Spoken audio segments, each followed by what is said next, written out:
안녕하세요. 저는 메디친에서 멘토로 활동하고 있는 고려대학교 의예과 2학번 김수동입니다. 이번 연사는 저번 두 영상에 이어서 지구과학은 어떻게? 그래서 이번에는 문제풀이와 연계교재를 들고 왔습니다. 많은 학생들이 이제 슬슬 연계교재를 학습을 하실 거고 문제풀이도 하실 텐데 여기에 있어서 팁을 드리고자 이 영상을 제작을 하게 됐습니다.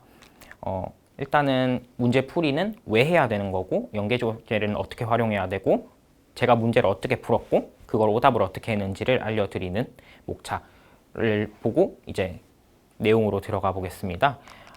첫 번째로는 문제풀이의 목적인데요. 제가 기출편에서도 말씀을 드렸지만 개념학습을 계속 점검을 하셔야 됩니다. 개념학습을 점검해야 되는 이유는 개념을 머릿속에 넣었다고 해서 시험장에서 바로 꺼낼 수 있는 건 아닙니다. 그래서 문제풀이를 통해서 내가 어떤 개념을 여기에 왜 활용해야 되는지를 알고 계속 문제풀이를 해나가셔야 되고요. 두 번째로는 기출학습의 점검입니다. 결론은 문제풀이와 기출학습이 비슷한 결을 가지고 있지만 기출에서 배웠던 태도들을 내가 문제풀이, 다른 문제를 풀면서도 할 수 있는가를 확인을 하셔야겠죠.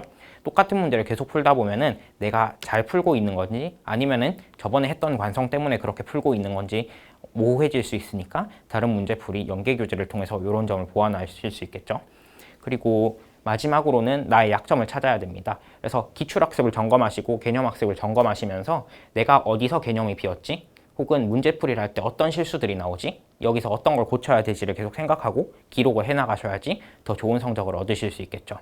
연계교재는 어떻게 활용해야 되는가에 대해서 잠깐 말씀을 드려볼게요. 저는 연계교재랑 문제풀이 과정 그리고 개념학습이 크게 다르진 않다고 생각이 돼요. 첫 번째로 왜냐하면은 문제풀이의 우선순위가 연계교재라는 생각이 듭니다.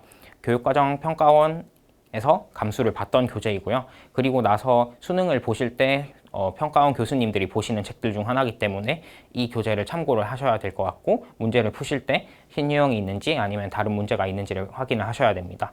그리고 두 번째로는 개념의 기준이 됩니다.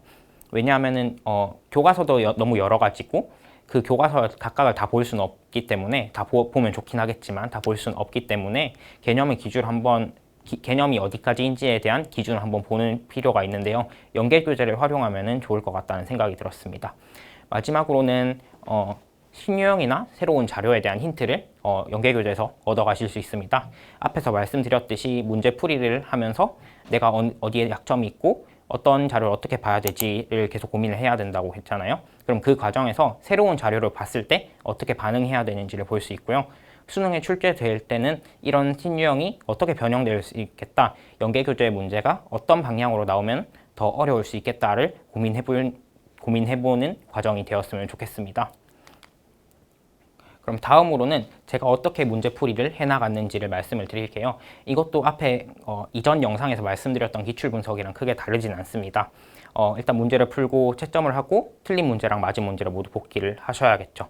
그래서 맞은 문제 같은 경우에는 내가 여기서 어떤 걸 잘했고 그러면은 다음에 문제를 풀 때, 다음에 비슷한 결의 문제를 풀 때는 어떻게 해야 될까를 다시 고민해 볼 수 있고요. 틀린 문제 같은 경우에는 내가 여기서 어떤 약점이 있었고 어떤 실수를 했기 때문에 틀렸는가를 다시 확인을 해봐야 됩니다. 그리고 사설 문제나 여타 다른 문제를 풀다 보면은 기출 문제를 변형했다는 느낌이 드는 문제들이 있습니다. 그거에 잘 주목을 하셔야 되는데요. 여기서 어떤 기출이랑 내가 이 문제가 비슷하다고 느꼈는지, 그리고 어떤 요소들이 비슷했기 때문에 내가 기출 문제에 도움을 받을 수 있었는지를 보셔야 됩니다. 그리고 그 기출 문제가 생각이 났다면 다시 그 기출 문제로 돌아가서 그 기출 문제와 현재 내가 풀고 있는 문제를 비교를 해가면서 어떤 점이 다르고 같은지를 보시는 게 학습에 도움이 될 것입니다. 그리고 나서 마지막으로 항상 해야 되는 거는 내가 어느 지점에서 부족했고 어디서 약점이 있었는지를 체크하고 기록을 해놓으셔야지 다음에 이 문제들을 복습할 때 도움이 되겠죠. 네, 저는 이렇게 문제풀이를 해나갔었습니다.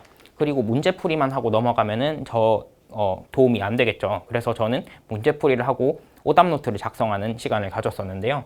오답노트를 왜 해야 되는가를 같이 생각을 해보면은 나의 사고 과정의 변화 그리고 나의 약점들을 기록하고 보완하기 위해서 있다고 생각을 합니다. 제가 오답노트는 언제 시작했냐면 8월 달 정도에 시작을 했었는데요. 그 이유는 이전에 푼 문제들을 한번 정리하고 싶은 욕구가 생겼었습니다. 기출문제집은 빼고 다른 사설 컨텐츠 같은 경우에는 내가 이 문제를 다시 볼 시간이 넉넉치 않으니까 문제집이 없어도 된다는 생각하에 거기서 필요한 문제들을 다 뽑아서 잘라서 하나의 노트로 만들었습니다. 그랬을 때 틀렸던 문제, 그리고 내가 좋다고 체크해놨던 문제, 보완해야 될 점을 기록한 것들을 다 오답 노트에 붙이고 나서 다시 복습을 하면서 내가 다음에 풀 때는 여기서 이런 걸 보완해야지, 지금까지 해왔던 공부를 보면은 난 이거는 보완이 된 것 같은데 여기서 한 발자국 더 나가 볼까? 혹은 이거 기출이랑 비슷했으니까 기출이랑 대조를 다시 해봐야겠다라는 거를 다시 보면서 9월 평가원 칠 때까지 한번 오답을 거쳤던 것 같습니다. 9월 평가원 이후에는 풀고 있는 문제집을 다시 볼 시간이 없다고 생각했기 때문에 풀고 나서 바로바로 오답을 진행을 하였고요. 그럴 때도 마찬가지로 내가 어떤 생각을 했고 왜 그렇게 풀었는가, 왜 그때 그 개념을 사용했는가를 기록을 했고, 개념이 비었거나 아니면은 실수가 계속 나온다면은 그 실수를 보완하기 위해서 계속 기록을 해놨습니다. 여기 사진을 보시면은 제가 출처를 적어놨고요. 옆에다 풀이나 나의 약점을 적어놨고, 맨 위에는 빨간색 글씨로 한 줄 정도 적어놨었는데요. 그 한 줄들을 마지막에 모아서 이쪽에 있는 그림처럼 만들어 놨었습니다. 이거는 사실 지구과학은 아니고 제가 썼던 국어 한 줄 노트인데요. 지구과학 같은 경우에도 똑같은 방식을 사용했기 때문에 사진을 가져왔습니다. 그래서 내가 시험장에 들어가서 어떻게 행동해야 되는지, 나의 약점이 어디였으니까 요거는 어딜 보완해야겠다 등등을 한 줄로 쭉 적어서 들고 들어갔었습니다. 이렇게 오답 노트와 파이널 마무리를 이렇게 찍고 지구학을 학습을 마무리를 했던 기억이 있습니다. 제가 이번에 들고 온 영상은 지구학 연계교재와 문제풀이를 어떻게 해나가야 되는지에 대해서 말씀을 드렸고요. 추가적으로 제가 활용했던 방식인 오답 노트도 소개를 해드렸습니다. 이거는 제가 작년에 사용한 방식이기 때문에 학생들이 무조건적으로 따라할 필요는 없고요. 자신의 방식에 참고를 하셔서 도움이 되었으면 좋겠습니다. 메디친에서도 관련한 글들을 제가 써놓았으니까 가서 확인을 해보면 좋을 것 같습니다. 네, 감사합니다.